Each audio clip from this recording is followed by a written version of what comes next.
We wish to do a special focus on Spiny Oyster jewelry because of the beauty you see in the different colors of Spiny Oyster, the wonderful variations between the orange and the red and the purple, and there's even yellow and white versions, but typically these are the colors that you see in Native American jewelry.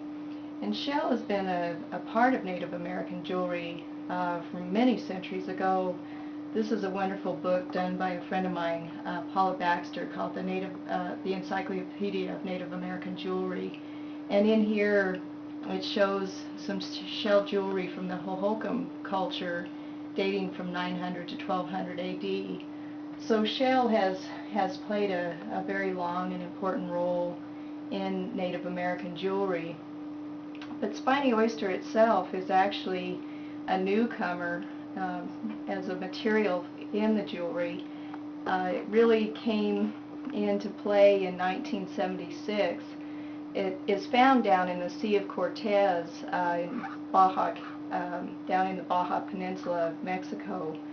And its name is Spongylus broadnip princessa, and the spongylus deals with, it's speaking about the spiny back that you see characterized here in the shell, and the broadnip had to do with the scientist who was traveling with Cortez in his explorations and discovery of Baja.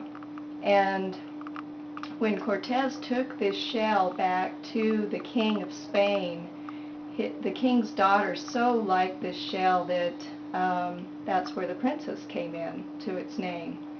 So it is a marvelous, the shell itself has such a marvelous look, and it's interesting where you find the various colors, because basically from a depth of 0 to 60 feet in the ocean you'll find the purple, and then as you go from 60 to 90 feet you find the white spiny oyster, and then once you get in depths below the 90 feet, that's where you'll find the orange and the red spiny oyster.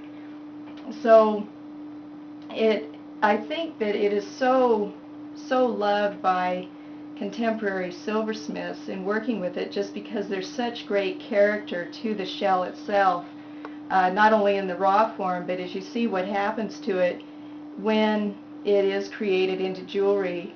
In this dragonfly pin by John Yazzie, you get to see the variegation that appears in the spiny oyster. So every piece is very different. This purple spiny oyster bracelet by John, he used it in a very old design, and again you have these wonderful striations in the cut shell itself, so it just really makes for an interesting piece of jewelry.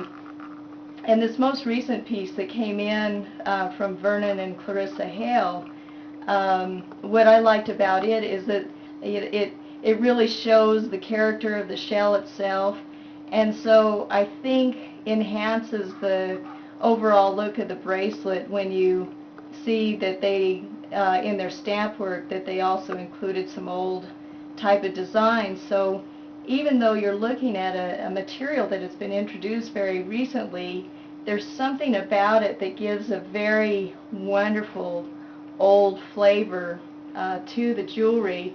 But then again, you can look at these earrings that were done by Jerry Platero, and it works beautifully in a more contemporary interpretation as well. So it's a material that we're so very pleased to focus upon and to introduce to you in its many forms and its many variations, and we hope that you will enjoy the look of it, just this wonderful feel of it, as much as we do.